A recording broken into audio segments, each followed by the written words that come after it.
The city of Sarajevo had been renowned for centuries for its beauty, tolerance and cultural richness. After April 1992, the besieging guns tore the landscape apart and tried to enforce division along ethnic lines. But Sarajevo's culture stubbornly survived. Vedran Smailovic came to symbolize the soul of his city, as daily he took his cello and played in the graveyards, burnt-out buildings and streets of his native town to honor his dead fellow citizens and to defy the snipers that tried to kill him. But his avowed pacifism and growing fame had not endeared him to certain militias defending the city. Recognizing that his life was now in grave danger, friends from around Europe helped organize his escape in December '93.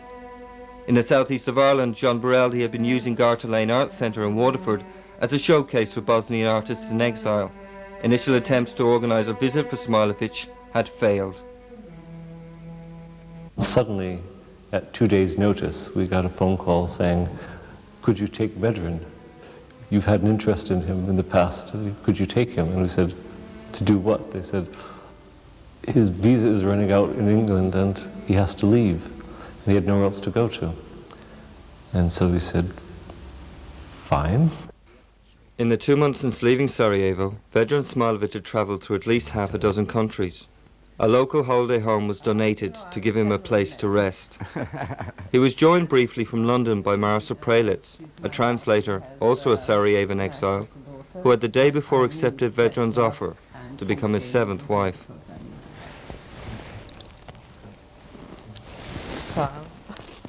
Dođeš. Hoćeš da počnem iz početka ili odakle hoćeš da počnem? Among his few remaining possessions were photographs tracing his 37 years to date. Born into a musical family, his father was an acclaimed Bosnian composer who took the family ensemble, Musica ad hominem, to play in venues all over what was then Yugoslavia.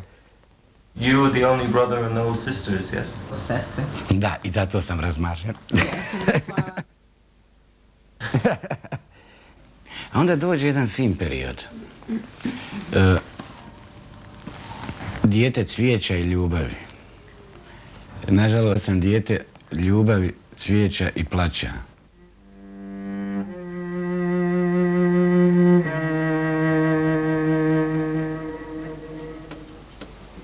He also had videotapes to show. As a member of Sarajevo War Theatre, he took a camcorder and filmed everyday life under siege. Mortars and shells could explode any time, any place, without warning.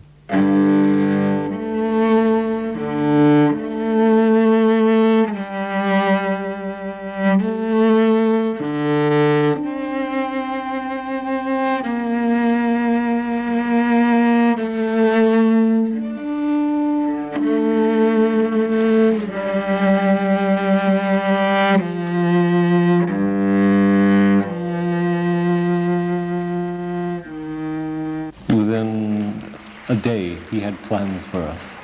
Recuperation was not first and foremost on Vedran's mind. Now, I shall play a piece from Sarajevo, what I have in my heart.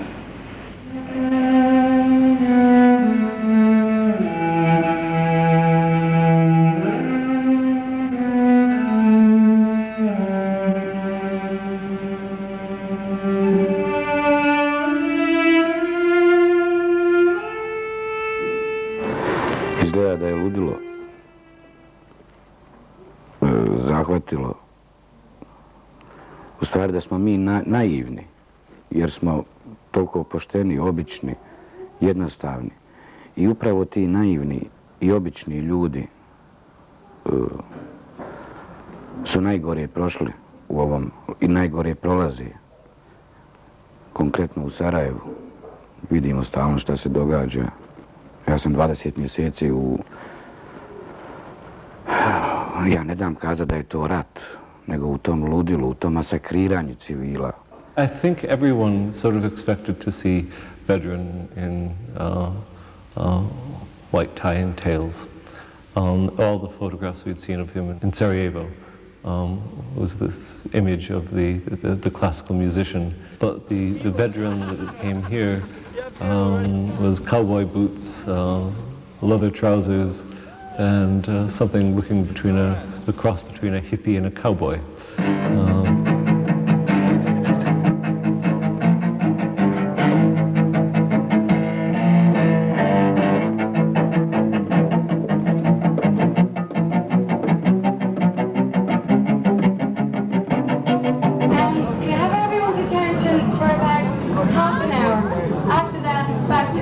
Okay? Today there's a cello who's just come from Sarajevo with his fiancée. He's going to play for you for 20 minutes. His emphasis is on peace.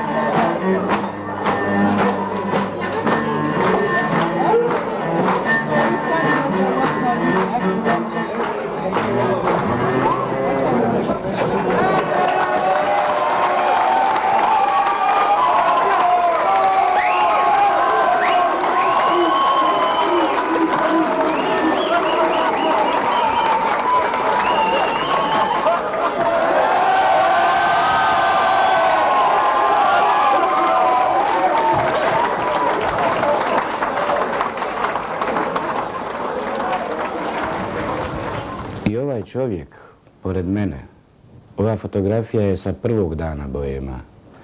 To je Momo Vlačić, moj veliki prijatelj, koncertmajstor Sarajevske opere i Sarajevske filharmonije, koji je poginuo tako ružno kad ga je granata direktno u njega eksplodirala.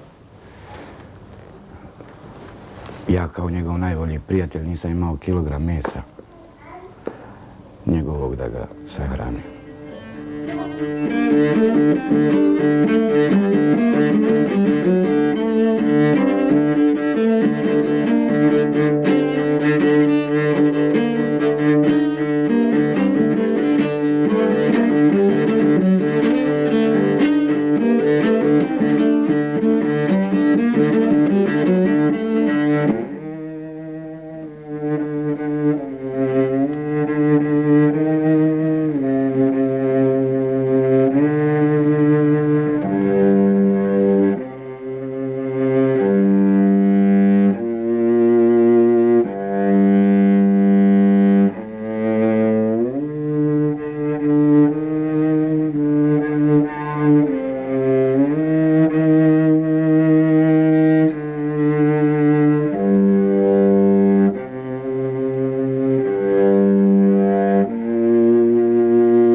By late February, the high hopes of peace in his own country were in stark contrast to the latest upsurge in violence in Northern Ireland.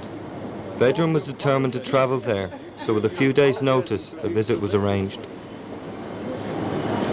Oh, beer! Do you want beer now?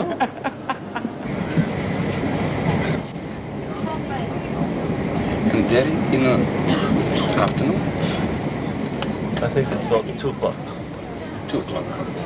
I'll never forget crossing over the border from the Republic into the north.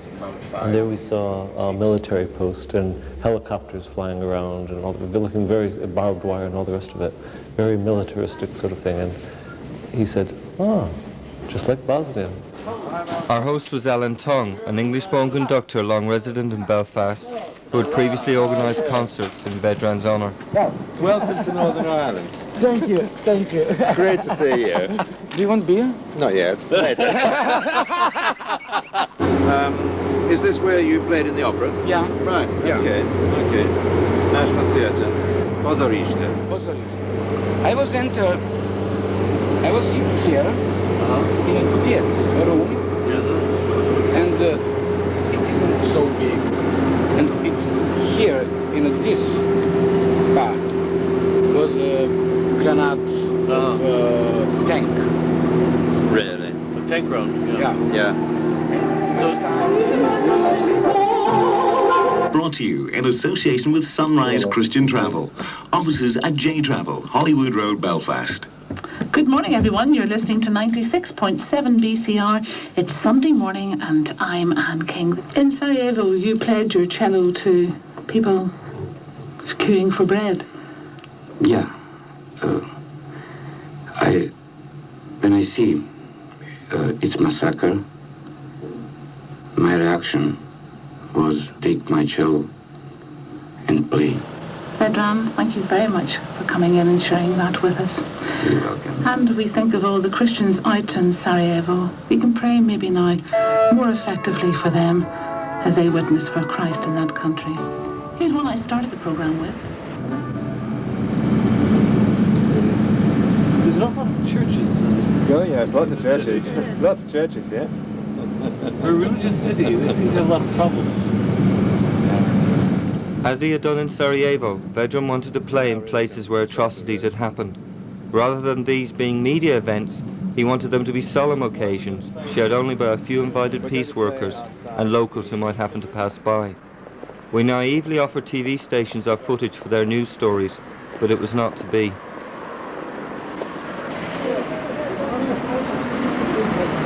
What happened? Where are we right now at the moment? You're now on the Olmo Road, and you're on the edge of a Catholic area.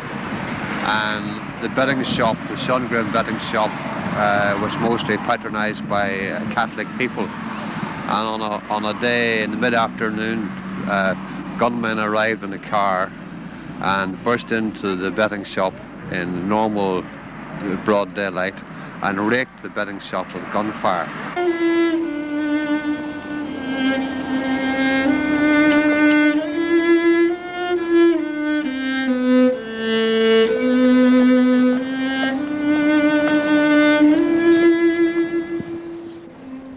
To the media's delight, one local, William McManus, took a particular interest. His father had been killed in the bookie shop massacre. Just shows you all around the world that people know the troubles in Northern Ireland all around the world. But maybe one day. Do you think this will do any good? I hope so. Take that question again, just a second. Do you think this will do any good? Well, we live in hope, don't we? Trying to explain to Vedran today that these soldiers, they were all British soldiers. Even though some of them had harvest on them, they were still British soldiers. Yes, it's very complicated. It's another country. Yeah. The Shankill Road is the Unionist heartland of Belfast.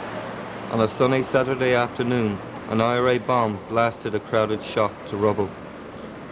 People thought that there was a meeting going on, a terrace above the terrace meeting going on above the fish and chip shop, and the bomb went off early and killed two of the people. I think it was two of the people who planted the bomb, and people in the fish shop, and it was just like one of the worst atrocities that's happened, of last year. Let's play. Okay.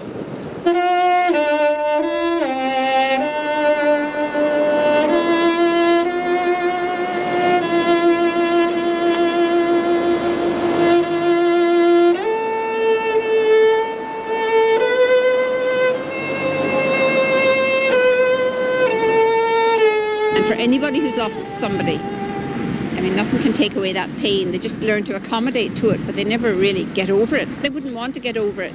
And I think maybe somebody like Vedran coming, they kind of appreciated that somebody who, in a city that has lost, he said last night, 2,000 children,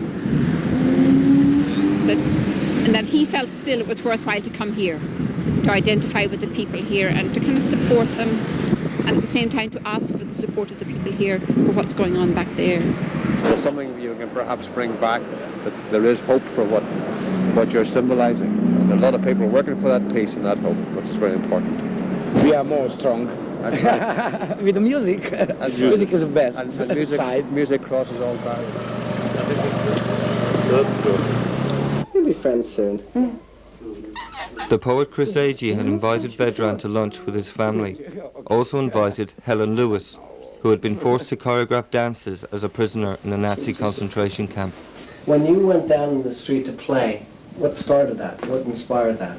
When I see it, all massacre, it's first big massacre. You saw it on television?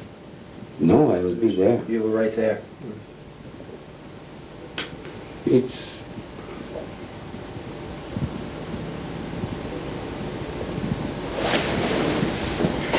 difficult to explain. But when you see people without hand, without legs, and dead, and all street people who wait for bread, it's something change in me. Just finding materials to work with as an artist in a camp must have been extraordinary. Well, there was no system. Yes.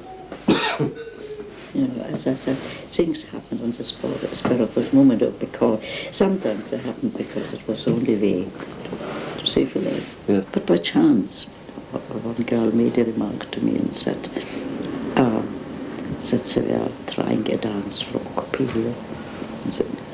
And I just whistled the music.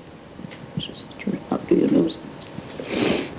I knew about these things in the past, and she passed it on, and I was ordered. And after the choreography and the practice, you said you'd almost forgotten where you were. That you'd been so much into the performance. Transcended the place, the time, the place, and the circumstances. For a moment you were on a different planet. You have artist who is in total blockade, who don't work nothing. It's impossible to work. They are just sitting and they are in a shock. It's impossible to work. And what can I do? What can my friends do? They are musicians. Nobody don't want to kill nobody. And what? We have just instrument and play. If I am alone, if I alone play, it's nothing. It's mean also in Watford, with a local musician. It's mean I am not alone. We are together, and you know that I am not alone because you are here. Chris is here. We are all here. We are all together. Of course, we think same. And now we have to continue it. I think people don't think anything can change. I think people just look at it as the situation here is essentially a stagnant situation. There's a whole political culture which seems to be reiterating the same old postures. And the interesting thing about music and your idea is it's just so totally out of the ordinary. Within those 2 days, sort of revealed many sides of Vedran all at once, because there's Vedran, the musician, there's Vedran, the politician, then there's also Vedran, the little boy who doesn't know when to stop. We were very, very short of money. So actually having the hotel for free was a godsend. And then the next morning, I got Vedran's bar bill. It was about £118 for drinks that he ordered for his room between sort of 6 o'clock in the evening and 6 o'clock in the morning, plus another 50 quid worth of phone calls. Sometimes I think, God, why is he like this? He has this extraordinary talent, and you can see it sometimes just, slipping away with a beer.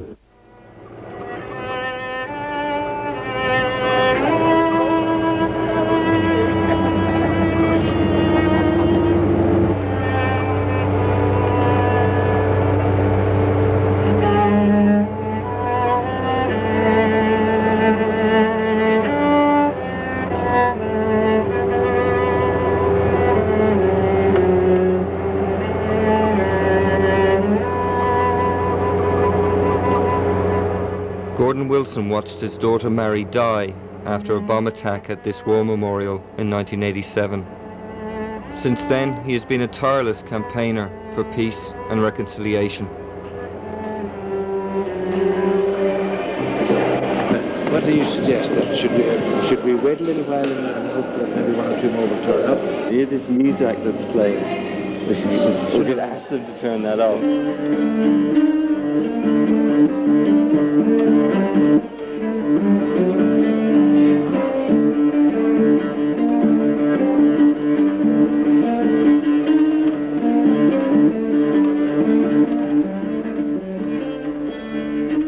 So you've seen a little bit of Ireland. This is your first time north this morning? Yes. In Northern Ireland? Yes. Right, first time. Well, we have our problems too. One of the examples I very often quote, and you're for the town this afternoon, we cannot as a people in Northern Ireland even agree as to what we call our second biggest city. That's right. Yeah. Catholics will call it, almost without exception, Derry. Yeah. Protestants almost seem to want to make a political point, if not indeed a religious crazy point, by calling it Londonderry. Where am I born? Just around 50 meters is cathedral. Cathedral? Cathedral. Yes. It's Orthodox church, synagogue, right. and mosque.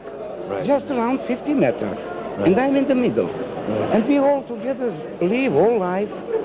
And they now, some crazy people want to split all. It's impossible. Unidentified minibus approaching from the south.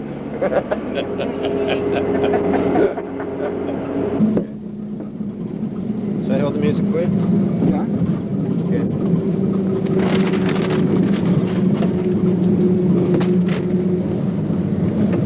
What is this piece, Alan? This is the Derriere.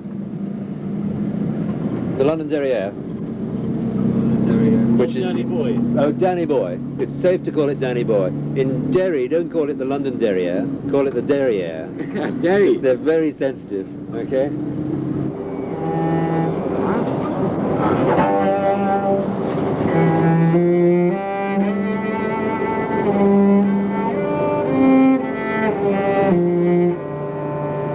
So this afternoon, when I hold the music for you, I'll hold the music for you, but I'll have to move it up.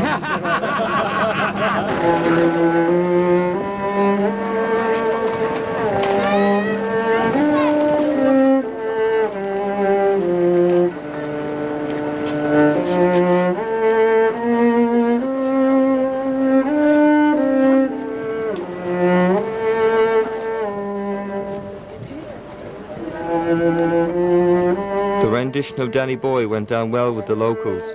The mayor, Annie Courtney, extended an invitation back to the Guildhall for a welcome drink or two.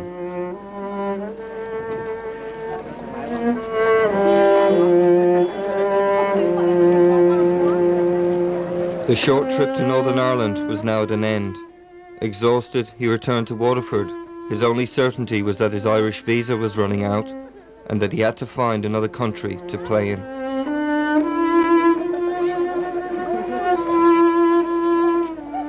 Before, my life was just normal. I work in an opera and symphonic orchestra, philharmonic orchestra, and I just play and going in a disco and girls and women and drink and all what's normal for young people. Now of course I drink, and of course I have girl and woman, but I more think about all people, and I'm more serious than before. But I think it's also normal. It isn't nothing special. For somebody who stay 20 months in a hell in Sarajevo, of course, to be serious is nothing special. Good evening. The Russian and American presidents Boris Yeltsin and Bill Clinton have apparently agreed to defer airstrikes against Bosnian Serb positions. In the future, of course, I want to go home. My home is in Sarajevo. And it's my town, it's my country, of course. I will go home. I don't want to be a refugee. Thank you very much.